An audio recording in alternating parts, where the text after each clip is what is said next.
नमस्कार, आपका हमारे इस न्यूज चैनल पर हार्दिक स्वागत है। सबसे पहले आपसे रिक्वेस्ट है कि अगर आप किसान हितैषी हैं तो इस वीडियो को ज़्यादा से ज़्यादा शेयर करें व्हाट्सएप में, फेसबुक में। आपको बता दें कि 62 दिनों से किसानों ने शांतिपूर्ण आंदोलन किया।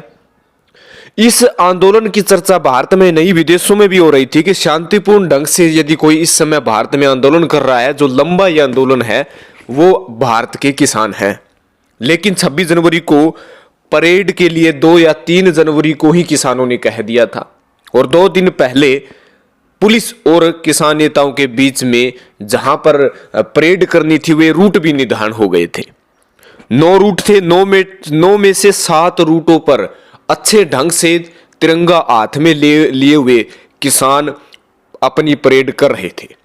लेकिन ये मीडिया, जो भारत की गोदी मीडिया कहे, बोधी मीडिया कहे, कुछ भी कहे, उन 7 रूटों को अपने चैनल पे कवरेज नहीं करवाया।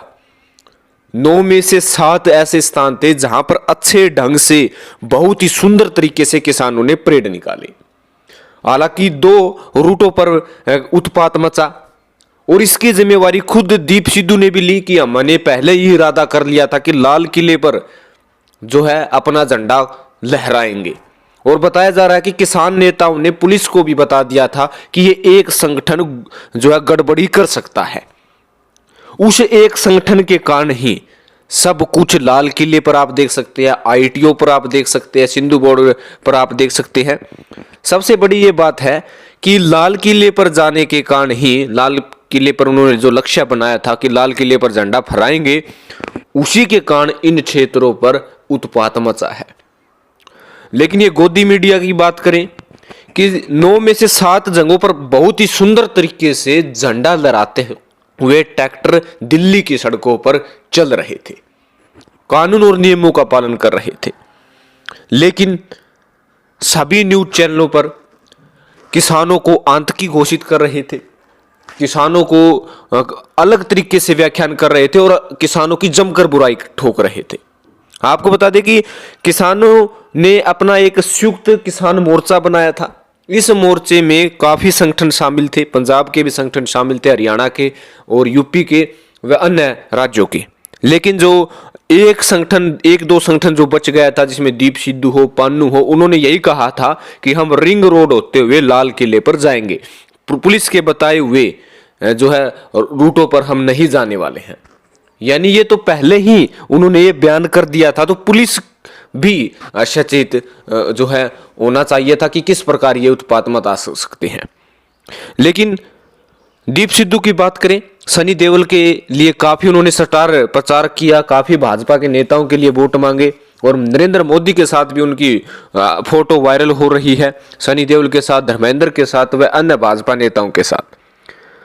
लेकिन जिस प्रकार से इस आंदोलन में कहीं ना कहीं ज्वाला भड़की है, वह कहीं ना कहीं अब नकारात्मकता बढ़ रही है, उसका कारण 1-2 संगठन ही है, बाकी संगठन नहीं है। मुख्य उद्देश्य जो है इस आंदोलन को कमजोर करना है।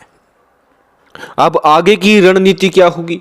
क्या किसानों का अब भी ये टारगेट होगा कि जल्द से जल्द इन 3 नियमों को हटाया जाए? उसमें किस प्रकार किसान अब भागीदारी करेंगे, ये देखने वाली बात होगी। 9 में से 7 रूट बहुत ही लाजवाब, बहुत ही शांतिपूर्ण ढंग से जो है करते हुए देखा गया है। जहां पर ज्यादा उत्पात मचा है वो कहीं ना कहीं दीप सिद्धू, पन्नू ग्रुप व अन्य ग्रुप से संबंधित देखा जा सकता है। सोशल मीडिया पर भी काफी वीडियो वायरल हो रही है, किसान पुलिस वाले को मार रहे हैं, पुलिस वाले किसानों को मार रहे हैं। हालांकि किसान और पुलिस पिछले 62 दिनों से एक दूसरे के साथ बैठकर लंगर पर खाना खा रहे थे, एक दूसरे को पानी शेयर कर रहे थे। आखिर वही किसान है, वही जवान है। लेकिन उत्पात मचाने वाले कुछ ही लोग हैं, और ये मीडिया कह सकते हैं कि उत्पात वालों पर ही फोकस किया, उन्हीं क्षेत्रों में ज्यादा फोकस किया जहां पर इस तरह के कह सकते हैं कि तांडव हुआ।